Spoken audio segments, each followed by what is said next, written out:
Hello, everybody, and welcome. And thank you for joining us today, wherever you are around the globe, for today's session. Inclusive communities are more climate resilient, fact or fiction? My name is Dr. Alison Baker, and I'm currently the fund manager of the Australian Government-funded Water for Women Fund. And I'm joined by Michael Wilson, the CEO of the Australian Water Partnership, or AWP. And we are your co-hosts for today's Gold Standard session.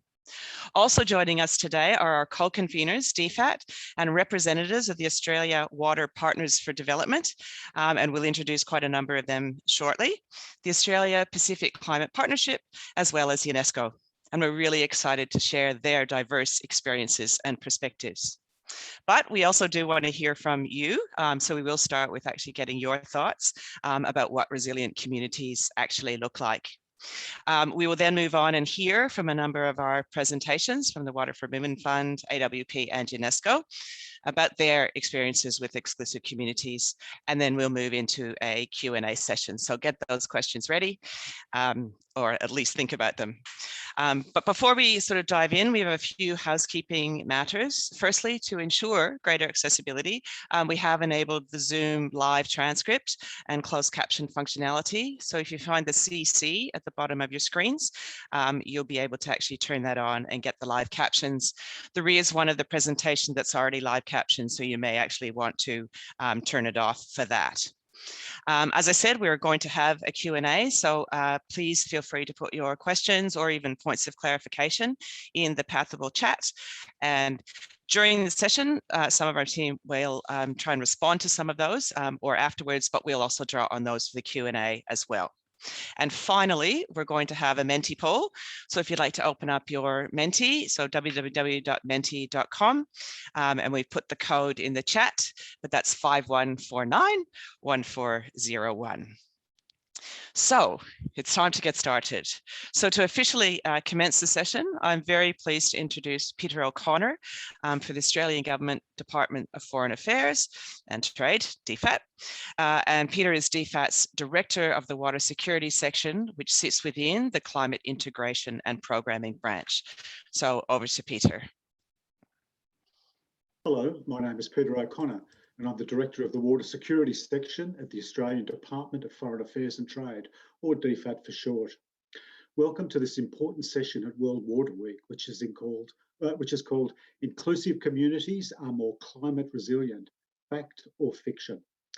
This session is being delivered by the Australian Water Partners for Development, which is a group led by DFAT and which comprises the Water for Women Fund and the Australian Water Partnership.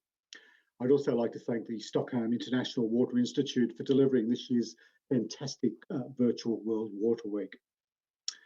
First, I'd like to start by acknowledging the traditional owners of the land on which I work and live here in Australia's capital city of Canberra. The Ngunnawal people have lived here around this region that we now call Canberra for countless thousands of years prior to European settlement. The Ngunnawal people still live here in this region today and are a vibrant and important part of modern Canberra. I pay my respects to the Ngunnawal people and to their elders past, present and emerging. Under DFAT's Climate Change Action Strategy, the Australian Government is addressing climate change through initiatives that strengthen equitable, inclusive and resilient institutions and communities in the Asia-Pacific region. This is a particular focus of our water and wash initiatives under the Australian Aid Program. We know that climate change disproportionately affects women, people with disabilities and socially marginalised groups. These groups, who often have limited influence or control over resources or decisions that affect their communities, as well as their access to livelihoods and opportunities. If we're going to find sustainable solutions to climate change, we must begin by understanding and addressing the different impacts climate change has on vulnerable and marginalised groups.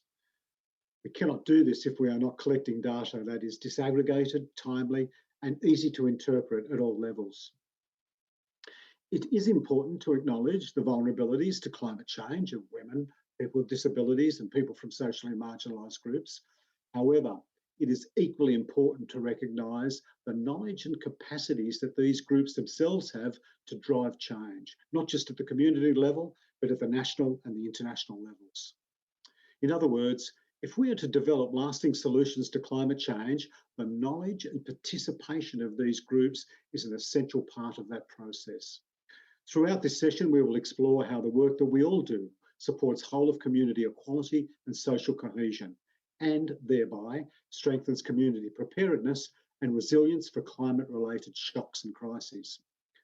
During this gold standard session, you'll hear from Australian Water Partnership, and you will hear from a range of partners from our Water for Women Fund, which includes international NGOs and Australian academic and research institutions. All of these organisations are actively engaged in WASH work in the Asia Pacific region at the community level. The session is designed to explore a range of strategies to improve inclusion and equality in community water management and WASH decision making in a way that builds socially cohesive and resilient communities. I hope that you'll find in this session a deepened understanding of new water management and WASH tools and strategies to promote inclusion and equality in your own work. I'd now like to pass back to Alison and Michael, your moderators for the session. Thanks, Alison, and thanks, Michael. Thank you so much, Peter, for those opening remarks. And as one of the many points that Peter actually made during those remarks, definitely COVID-19, increasing pressures due to climate change, it really has exacerbated those inequalities amongst a whole range of different people, but particularly women and girls. So how do we address these inequalities? Ensure all members of the society are able to respond, but also really thrive as a result of all these ongoing pressures. So if we can achieve an inclusive and resilient community that leaves no one behind, does that create a foundation for adapting to climate change? Does it help actually build resilience faster? And is water and WASH a really strong entry point for that? So again, as Peter has flagged, we're going to explore those benefits to having inclusive communities and their ability to then deliver on some of those solutions. But before we dive in and hear from our presenters, we'd really like to hear from you. So we'd like to start with a Menti. As we've given you the number already, it's in the chat. What are those things that you see are so important? What does a resilient community actually look like? And I can see there's a whole bunch of people who've been very, very busy already, which is fantastic. Ability to bounce back. Collaboration is a big one. Working together, that sort of comes up in a whole range of different ways. And I think as we've heard different sessions through the week, that breaking of silos, collaborating, working together is really, really something, a strong message that's very much coming through. Self-sufficient. Engagement, cohesive, empathy, that's a great one. Adaptable, forward-looking, yeah, building back better. It's really challenging, but how can we actually do things better going forward, which obviously means letting go of a range of the ways that we actually do things now. Keeping the good stuff, but improving what we need to improve. Just seeing empowerment, very important, participation, equitable, inclusion. So there's some great words in there, some very inspiring words in there, but thank you so much for sharing that. And as you have helped us sort of set the scene, I'd like to hand over to Michael to introduce our panelists, and we'll hear from them. And again, put your questions in the chat so we can really have an engaging discussion following the presentations. Over to you, Michael. Okay, thanks very much, Alison. And yes, I agree, some excellent thoughts have come through there on the Menti about what might define the qualities of a resilient community and why it's important to plan for resilience. And in that exercise, and we'll be doing another Menti exercise a bit later in the session to try and capture the key messages this time that you think you'll take away from today's discussion and hopefully put into action. So keep the Menti page open in your browser. So let's now turn to our set of presentations, 5 for today's session. While the presentations have been pre-recorded to aid delivery over this virtual platform, you will get to meet some of those involved in the projects being showcased later in the panel session. These case studies focus on tools and strategies that strengthen community resilience with respect to water and WASH through strengthening inclusive planning processes, providing accessible climate and water resource data based on local knowledge to inform local planning, collecting sex disaggregated data to inform policy and planning, and developing partnerships with rights holder organisations to strengthen access and inclusion of the marginalised. So to start our presentations, I'd like to introduce Tamara McGaw from the Institute for Sustainable Futures at the University of Technology in Sydney, who will present on community-based gender and social inclusion. Today I'm sharing with you a case study of community-based gender and social inclusion enabling climate resilient sanitation. Climate change response for inclusive WASH was a water for women project carried out by UTS in partnership with Plan International in Indonesia and WaterAid in Timor-Leste. The project facilitated participatory community-based activities to draw out local knowledge about how people experience climate impacts on WASH and how inclusion and equality contribute to climate resilience. I will share some of our learnings from our field research in Indonesia. Climate impacts do not affect everyone in the same way. For example, in the dry season, people need to walk further to collect water. And in one community we visited, the steep footpath to the water point became slippery and dangerous in the wet season. Pregnant women, elderly people, and people with disabilities struggle disproportionately to collect water for sanitation purposes in these conditions. Storing water was a common coping mechanism to secure water for sanitation during the dry season.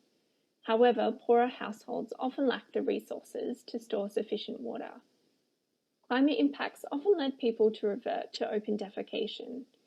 Community members told us that women and girls suffered the most when this occurred because they were more vulnerable to sexual harassment or violence while practicing open defecation.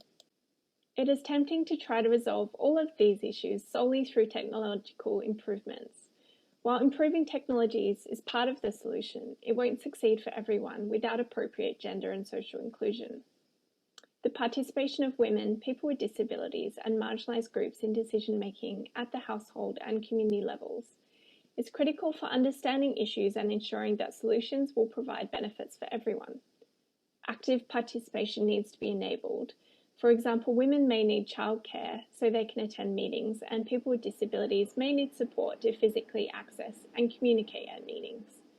Social norms around WASH workload and decision-making determine where the burden of climate impacts is placed.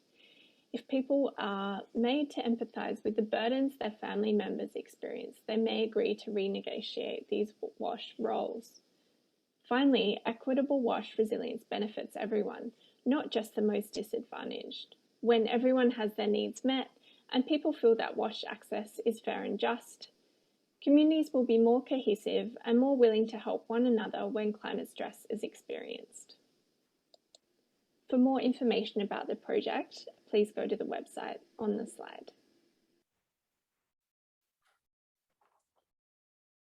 Terrific. I think Tamara presented a pretty persuasive case there for the importance of community voice in planning and executing climate resilient sanitation approaches. But even more importantly, there was some good practical advice there on how to actually make it happen.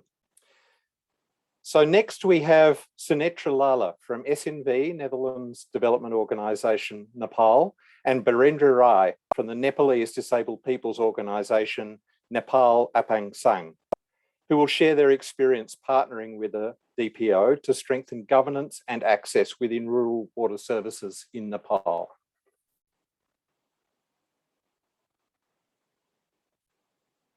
I'm Sunetra Lala with SNV Nepal, and along with Birendra Rai from the Disabled Peoples Organisation in Sarlahi, Nepal, we are presenting our experiences on partnerships with disabled peoples organizations to strengthen governance and access within rural water services in Nepal. Our project, Inclusive and Sustainable Rural Water Supply Services Beyond the Finish Line, has been supporting persons with disabilities across the two target districts of Sarlahi and Dailek and 8 rural municipalities within, and supporting over 3,000 persons with disabilities in the target districts.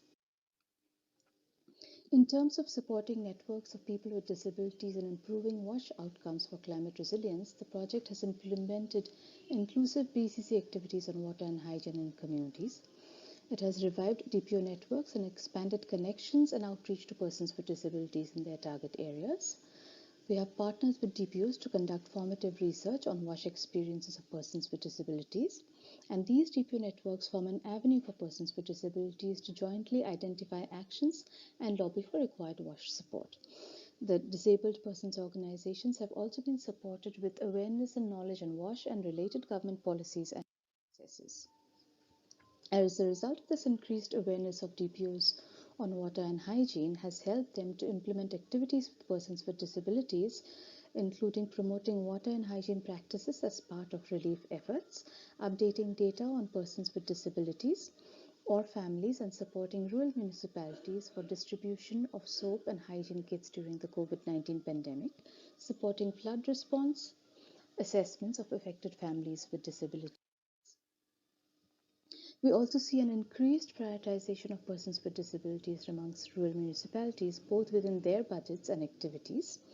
And these are reflected in prioritizing the needs of persons with disabilities during flood relief efforts, the attention that is paid to inclusive hand washing stations during COVID-19 pandemic, funding for emerging materials for women with disabilities, and these relief efforts will only likely to increase with the impact of climate change being felt even further in the future.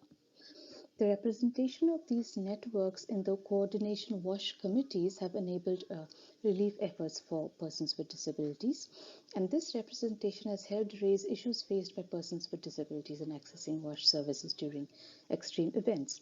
The DPO engagement has helped build understanding of the municipalities on the need to engage with persons with disabilities in WASH programming, and it has been useful to prompt systematic engagement through the WASH CCs during relief efforts. These municipalities have also set up 8 disability help desks and have assigned focal persons through the DPO networks, which provide referral services on WASH for persons with disabilities. Thank you so much for listening.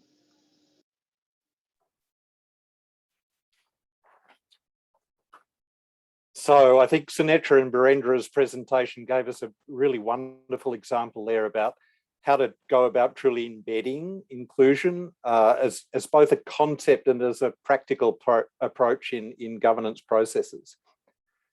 So from Nepal, we will now travel over 9,000 kilometres in a roughly southeasterly direction to the Solomon Islands, where an inspiring team from Solomon Islands share their successes and with community-based water security improvement planning in Solomon Islands to support more resilient water systems.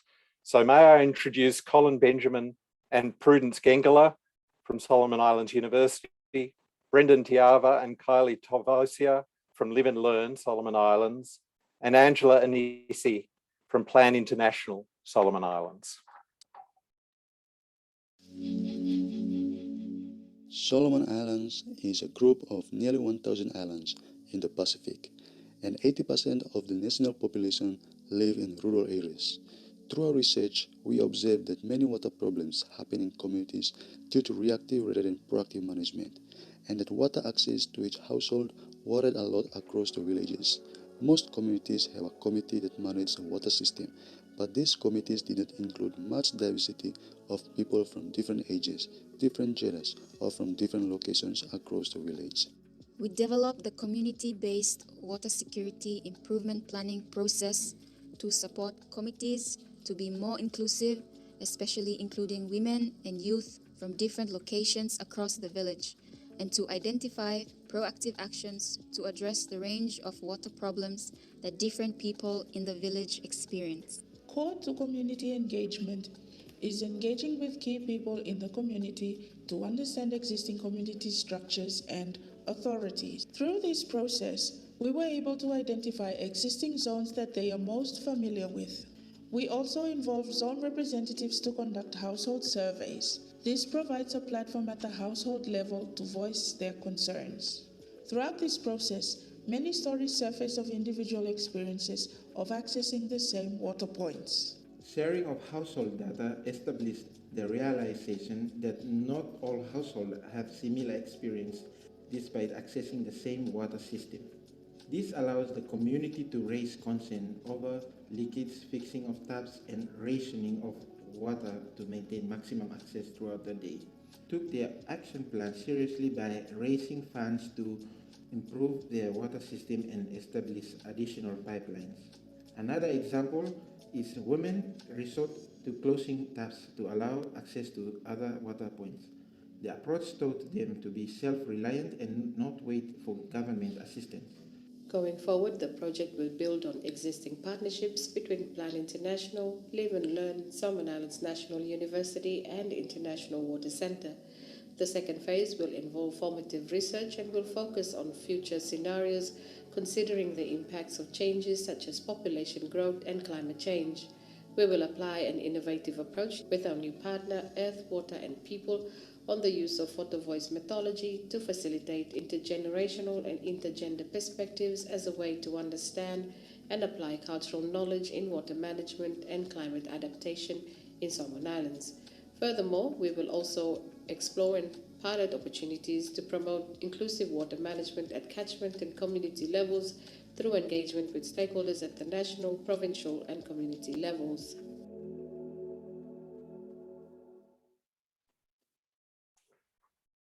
What a brilliant little video that is. Really, really love it. They've done such a great job.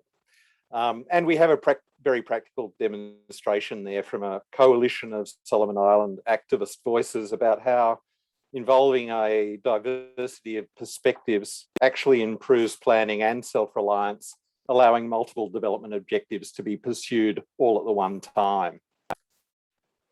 So for our next presentation, I'd like to introduce Professor Basant Maheshwari from Western Sydney University, a very active Australian Water Partnership partner, I should add, who will provide an example of building community resilience through participatory groundwater monitoring and management in India.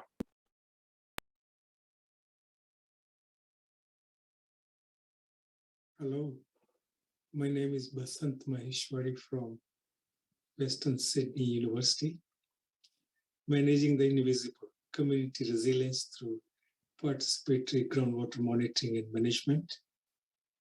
I would like to share some of the experiences from MARVI project. It was run in Rajasthan and Gujarat states of India.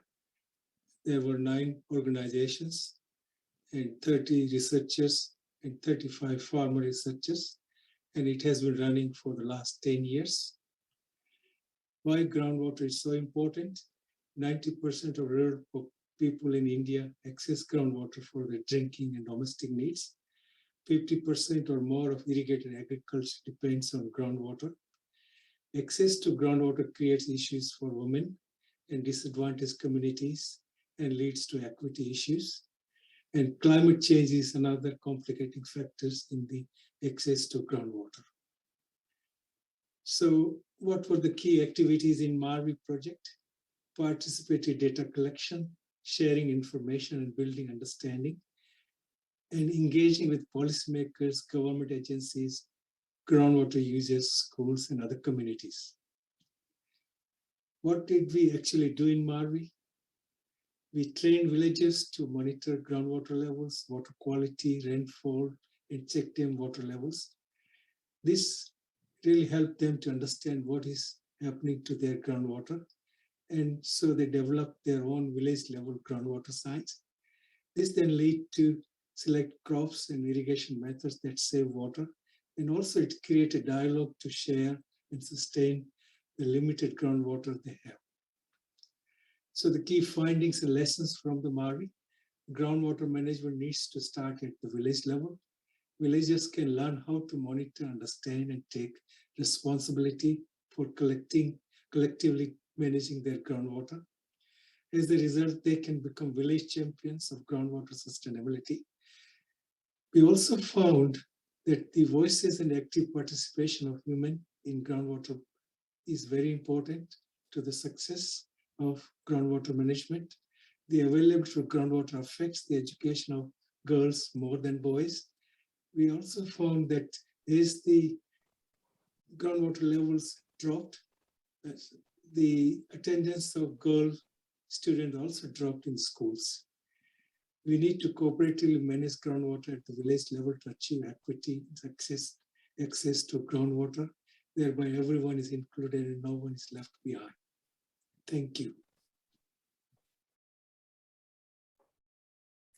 So Basant there has some very important messages, I think, on why we need to remember, engage and involve societies most marginalised in the management of water resources generally, but even and particularly in some places, the often overlooked invisible resource of groundwater.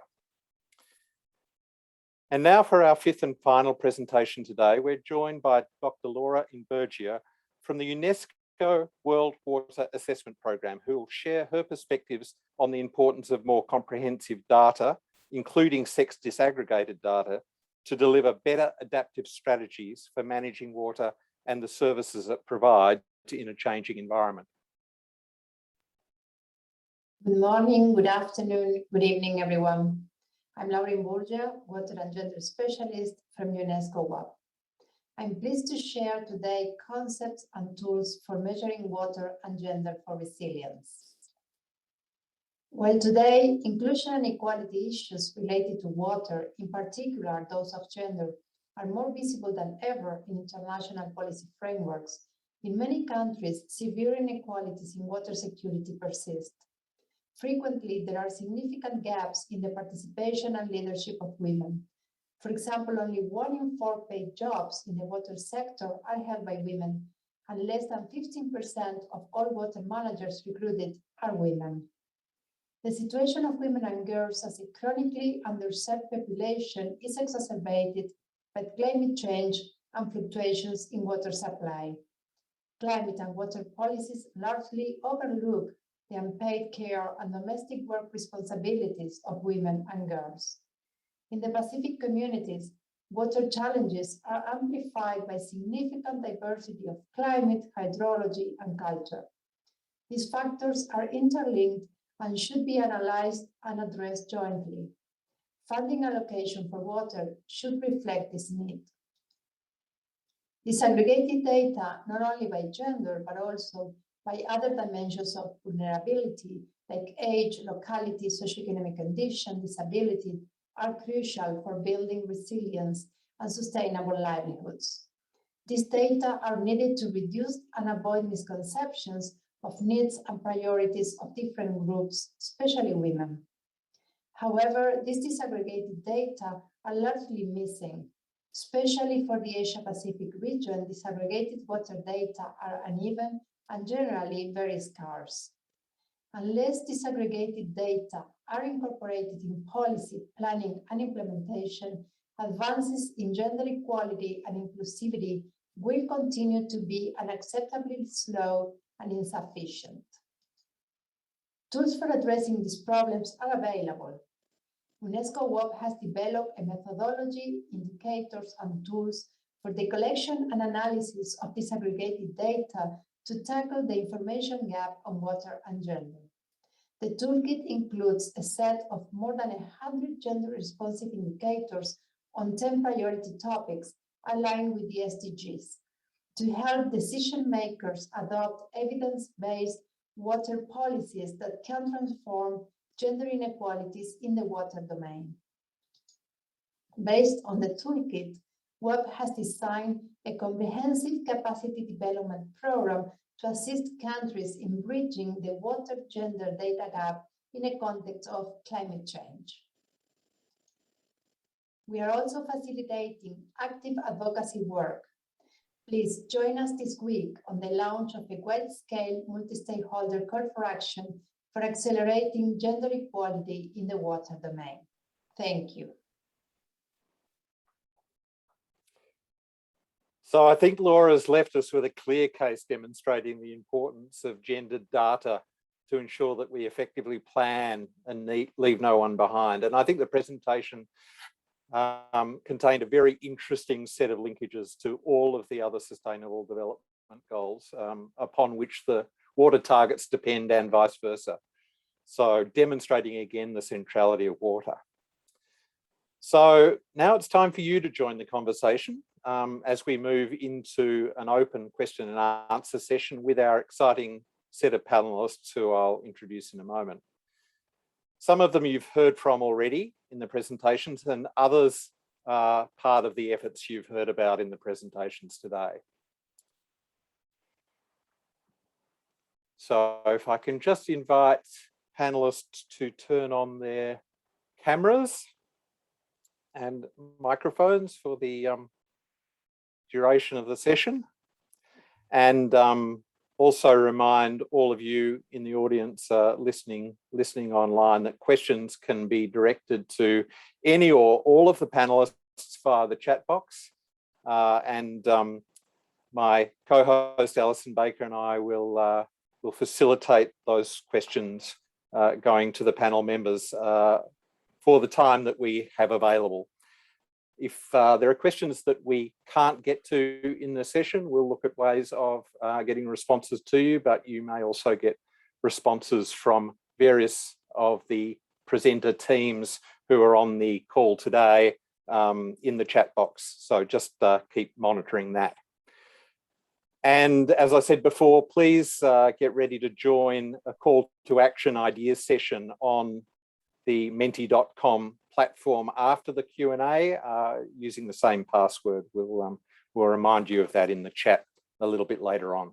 So to introduce the panel today, Dr. Jeremy Kollitz is a research principal at the Institute for Sustainable Futures at the University of Technology in Sydney.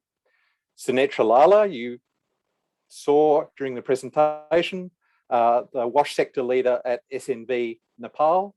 Professor Basant Maheshwari, Professor of Water, Environment and Sustainability at Western Sydney University. Dr. Laura Imburgia, Senior Water and Gender Officer at UNESCO World Water Assessment Program. Dr. Emily Barber, Senior Research Scientist at the CSIRO. For those who don't know CSIRO, it's an Australian government agency, Commonwealth Scientific and Industrial Research Organisation. And she also appears on behalf of the Australia Pacific Climate Partnership that Alison mentioned at the opening. Colin Benjamin joins us. He's an assistant lecturer at Solomon Islands National University. And Angela Anisi, who's the WASH coordinator for Plan International Solomon Islands. So we've heard in the presentation some great examples of creating inclusive communities, and I'm sure we're all in agreement that these approaches are important from an equity, human rights and democratization point of view, and because they represent inherent values in pursuing human development and sustainability goals. But what does all this mean, for instance, in terms of community resilience and preparedness to deliver on water security and respond to climate change impacts specifically? The presentations have introduced us to various angles on these questions, but now let's take it further. So just to kick off, while you're thinking about your questions and posting them in the chat on Pathable, I might start with Jeremy Kollitz. So Jeremy, is there a difference, do you think, between an inclusive, resilient community and a climate resilient community? Thanks, Michael. It's a really good question, and the short answer is, although those two types of communities overlap, I think there is a difference between an inclusive community and, say, a climate resilient one. The presentations that we just saw, I think, illustrated that inclusion is foundational for climate resilience, and promoting inclusion itself builds climate resilience. So the examples showed how various activities improve agency and choice of people. And when people have greater agency and choice, they have more pathways towards resilience in responding to climate change impacts. Also, when communities are inclusive, there's more likely to be cohesion within the community, and people are more likely to help each other overcome impacts of climate change. Inclusive communities also support climate risk management interventions. So for example, if we want to introduce modified technologies such as modified latrines in anticipation of an increase in floods, those will only work if those technologies are inclusively designed such that people with disabilities and other people can actually use them. Or if we want to diversify water resources in order to spread risk and make it less likely that climate hazards remove access to safe water, again, that only works insofar as everyone can access those water resources. If, for example, people of lower caste are not allowed to use certain water sources, then their climate resilience won't be improved. So inclusion is foundational for all climate risk management interventions. One last point I'll make about this is that inclusive communities on their own are probably not climate resilient. We still need climate risk management interventions in order to help people overcome unprecedented increases in floods and droughts. So I think we need to think of building climate resilience in terms of both building inclusion, addressing structural deficits, addressing deficits in human development, and introducing new climate risk management strategies. Thanks, Michael. Thanks, Jeremy. I might, I'm just sort of looking at the chat and just drawing some looking at the questions there, but also just sort of drawing on a number of those things that you've actually talked about. So I might just direct this one to Angela. I think Angela's she looks like she's there and she's actually listening. So Jeremy, you were sort of talking about the difference between sort of inclusive communities, climate resilient communities, and some of those connections. Angela, just drawing on your experience in the Solomon Islands and looking at those inclusive communities, wanting them to sort of move towards that sort of climate resilient community, how is that sort of inclusive planning contributing to those climate resilient communities, and how much more work kind of needs to be done to move it into that climate resilient space? Because we're all really, we understand inclusive communities are important, but what are those extra things that we need to do to move it to that climate resilient space? Thank you, Alison, for that question. So just to provide a little bit of background to what we're doing. So we're working out in remote communities in one of the bigger provinces here in Solomon Islands, and one of the things that we have been working closely with these communities is to raise the awareness of climate change and the impacts that it is having on their everyday lives, basically. So on that note, we have been trying out an approach which is a community-based, getting the communities to rally behind empowering themselves, but also recognizing that climate change is having an impact on them. One of the challenges that we're finding out in the field is that the connection between the concepts of climate change and what is really happening on the ground. We have been working really closely in terms of unpacking some of those bigger westernized concepts that you and I are well versed with, but at the lower level, grassroots community level, these concepts are not well understood. So it's really working with communities to actually align a lot of these to what they're experiencing on the ground. So basically really raising awareness, building up their knowledge of what climate change is. So I think if people are starting to understand and align a lot of these things to their everyday lives, which they're basically seeing around their own environment, I think the resilience will go up. People will be making more better choices in terms of how they could maintain their everyday lives, as well as for the households and communities as well. Thank you. Great, thanks, Angela. It really is a journey, and it's all part of the solutions, isn't it? And I think that's what Jeremy and Angela definitely sort of bringing out. Michael, I might just sneak another little question in here to Colin, if that's okay.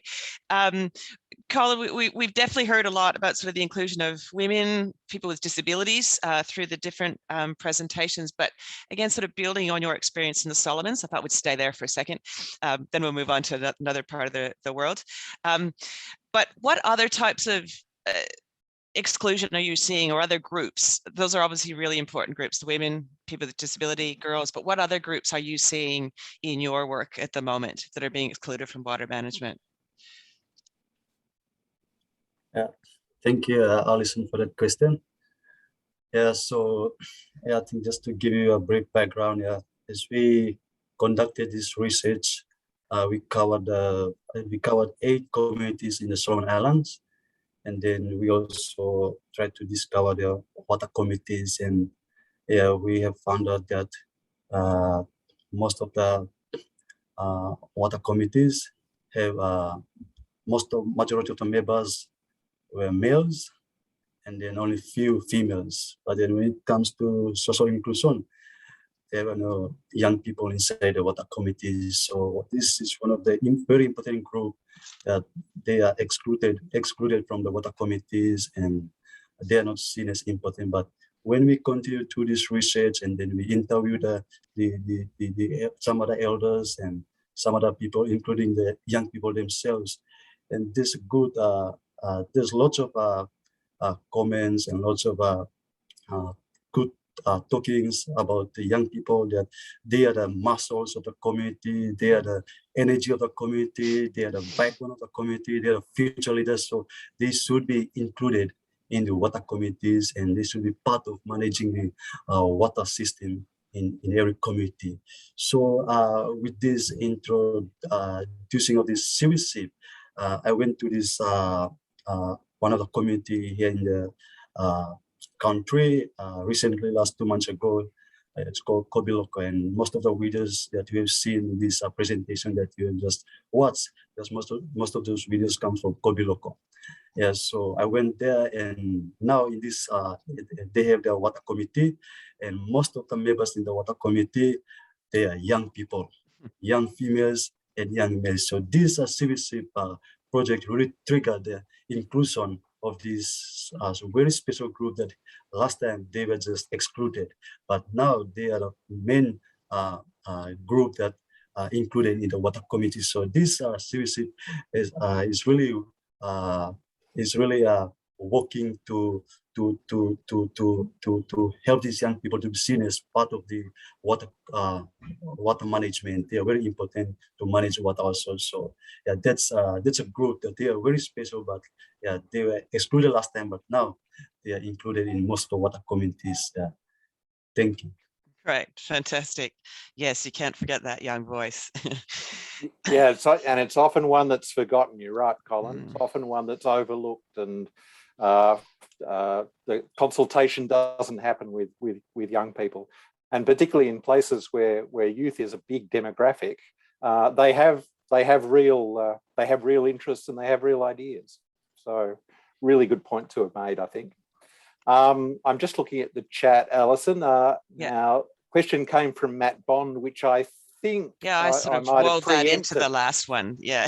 and I think Jeremy's response sort of went to that as well. So Delisha has asked, and I might put this to Laura, what forms of socioeconomic rights of women are violated as a result of climate injustice? Laura, do you want to have a go at that? Yes, thank you. And thank you. This is a very important question. Might be at times obvious, but it's not that obvious. So when climate injustice results in our context in less water or water less accessible or poor quality. So in general, with many women being in charge of most of data collection in some places, or also managing water in other cases. So basic rights as their right to their traditional livelihoods, their way of making their incomes are affected. It also affects their well-being, of course, their health, and in many cases, there are opportunities to access education. If it's something about time to spend in securing water and securing quality water, but also when there are, in many cases, for hygiene purposes, women need this water to go to school, to go to work.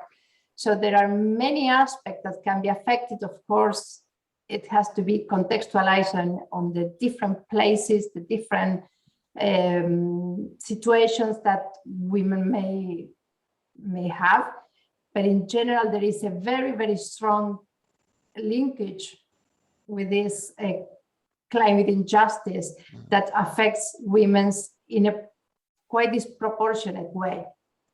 Thank you. Yeah, thank you very much, Laura. Very, very true. Important facts to remember. I might go next to Emily from CSIRO.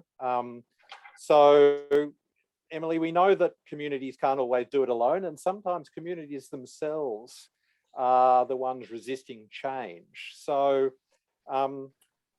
where is there a role for government to become involved, and how can government help take progressive processes and the normative change they're supposed to deliver to scale?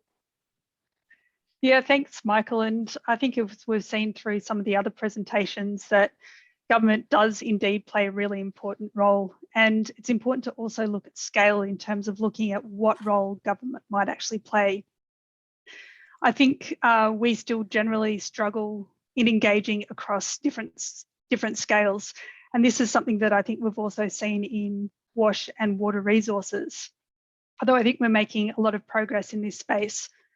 So as Michael said, government can help in things like doing things at scale. And it's also looking at what the appropriate interventions might be that can identify where governments have an important role to play. For example, it could be around policies, procedures, or providing specific resources. And this is where it's really important taking a systems approach, which a few people have already mentioned, to be able to identify what the key issues might actually be. So I think Jeremy mentioned that issue of, is it actually a lack of water supply, or is it to do with infrastructure, or who can actually access infrastructure? And that can then help us identify where the responsibility might lie. Is it with communities, or is that actually unrealistic? So and this is also context specific.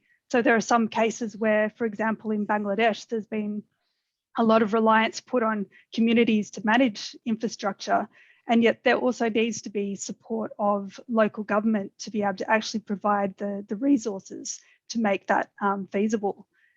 So I think this is where it is essential to take that systems approach and look at scale at the outset of projects to ensure that inclusive approach does actually happen, and to identify who needs to actually be involved in the solutions.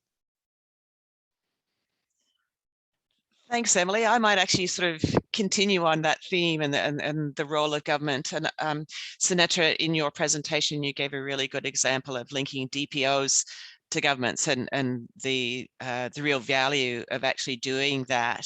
For those people that are yet to sort of explore that whole issue, do you have some advice about how they could actually do that, and some of the things that you've learned as part of that process?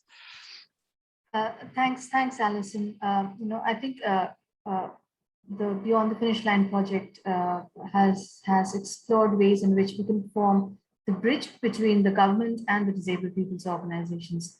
On one hand, we've worked towards collectivizing the DPOs into self-help groups and capacitate them to understand the WASH policies of the government. On the other hand, we have worked with the government, the local municipalities, to ensure that their understanding is enhanced to be more inclusive in their coordination mechanisms, which is predominantly in our case, the WASH coordination committees. And as a result of that, we now see that all the WASH coordination committees in the 8 municipalities that we work with are inclusive committees. They now have persons from disabled people's organizations, both men and women, being represented, their voices heard, and their needs addressed, both in the planning and budgeting process when it comes to climate-related relief efforts and processes.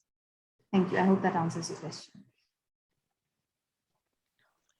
Thanks, Sunetra. Oh, sorry, just having a bit of trouble getting my microphone back on.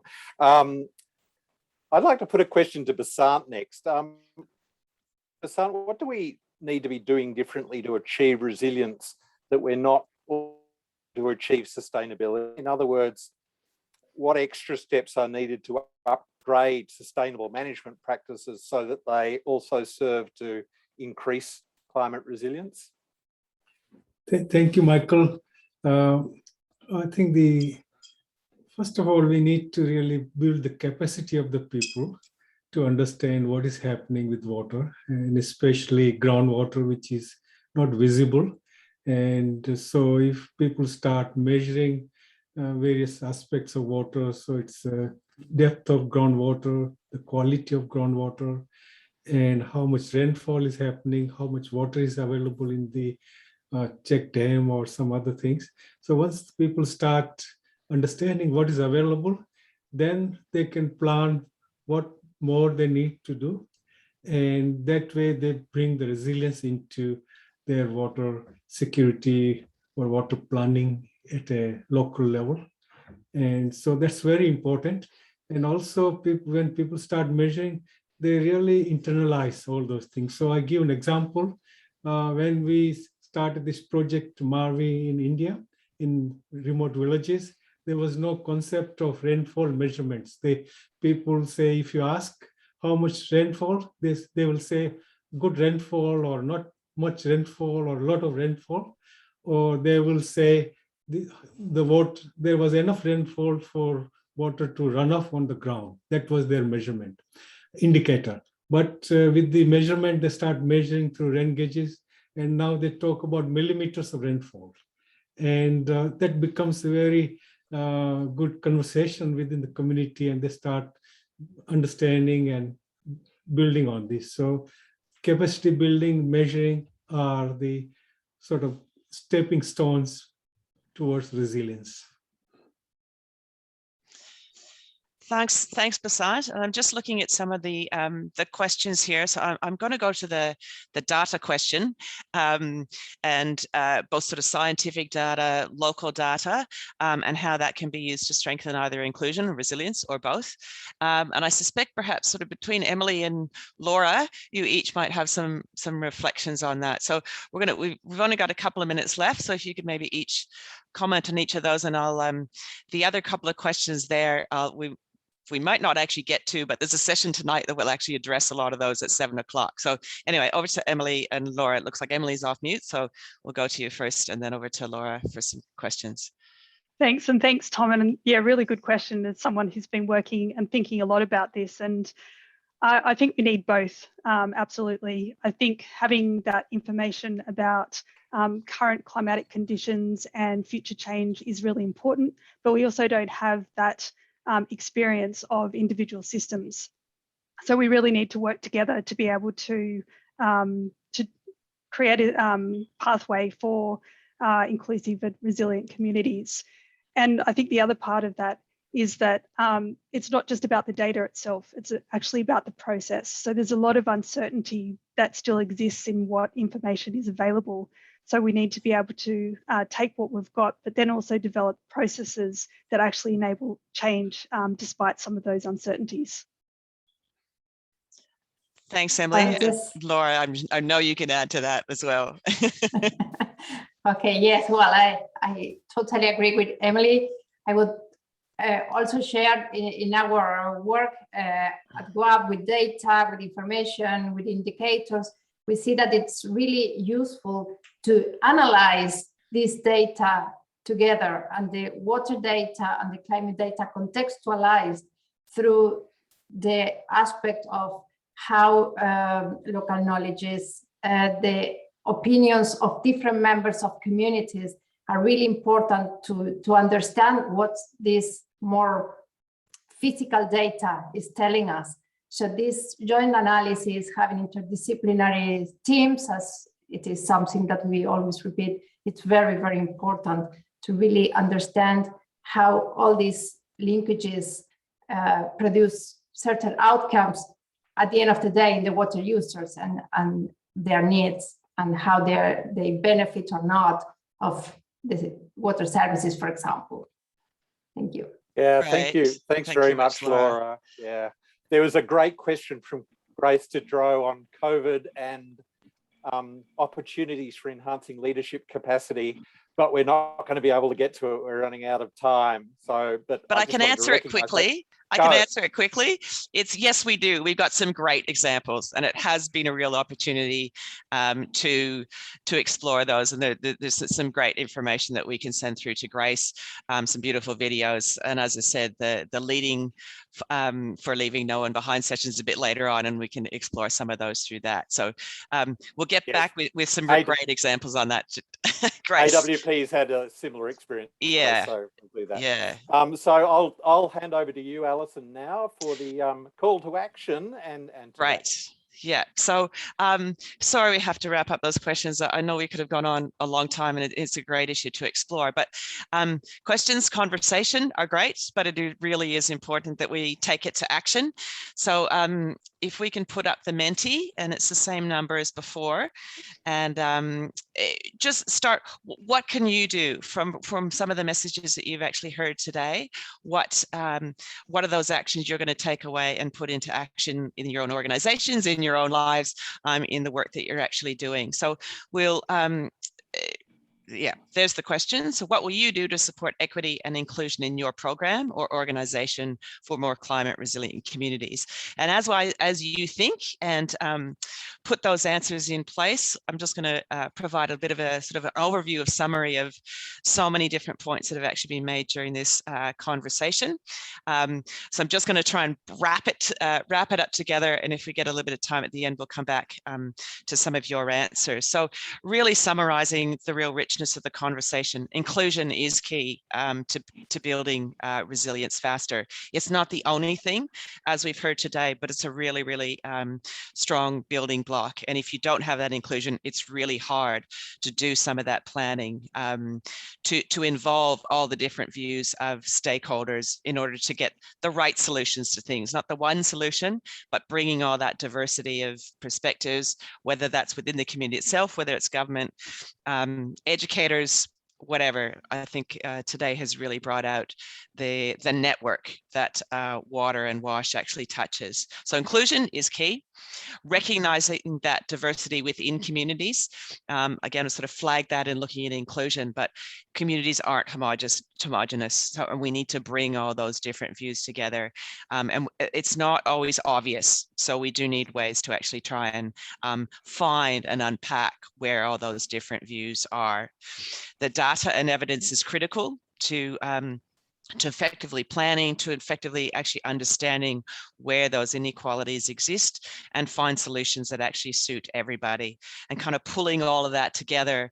A more equal world is going to be a climate resilient world. So I think what's really struck me as we've listened today, drawing some of the work that we're doing in Water for Women, and I'm sure the work that Michael's doing with AWP as well, it's really struck me, all of these different presentations were very intentional, making sure that we targeted particular groups within the communities, using different strategies to really make sure that that we are inclusive, and through that inclusion we can actually build more resilient communities because we're bringing all those different voices together in our actual planning. So having those targeted solutions, it doesn't actually happen on its own. Just adding to what you can actually take away today, we've got a series of resources that we've been launched this week. I'm not going to try and name all of those now. The link will actually be in the chat, but these are different resources you can use to help support and measure improve GESI in WASH, as well as transformative leadership, touching on Grace's question, which we had to really answer very quickly. So they're all really important for creating inclusive and resilient communities. So go have a look. There's a lot of information there, but try them out and see how they work for you. So yeah, so it's really important. These will help both where projects are, but also actually just help yourself actually reflect on oftentimes the change need to come from ourselves and our organizations, and we're all part of that journey.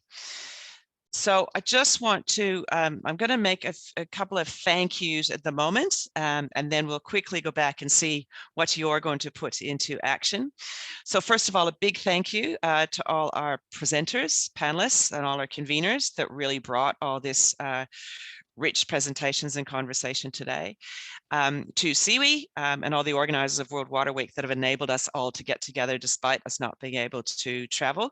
And we look forward to continuing these conversations. And a really big thank you to all of you to be involved in today, your questions, your views at the beginning, all of these examples that you're going to take forward and put into action as we go forward. I'll let people sort of read that as we go. But yeah, I really hope that today we have enabled you to explore that question: are inclusive communities more resilient climate communities, fact or fiction? That we have actually been able to convince you that this is indeed the case. Inclusive communities are really important for building climate resilient communities. So we very much hope everybody has a great day, stay healthy and safe. And just any final comments from you, Michael, before we wrap up? Great. Thanks, Alison. Always great working with you. Great. And you too. And thank you very much, everybody. Thank you. Bye-bye.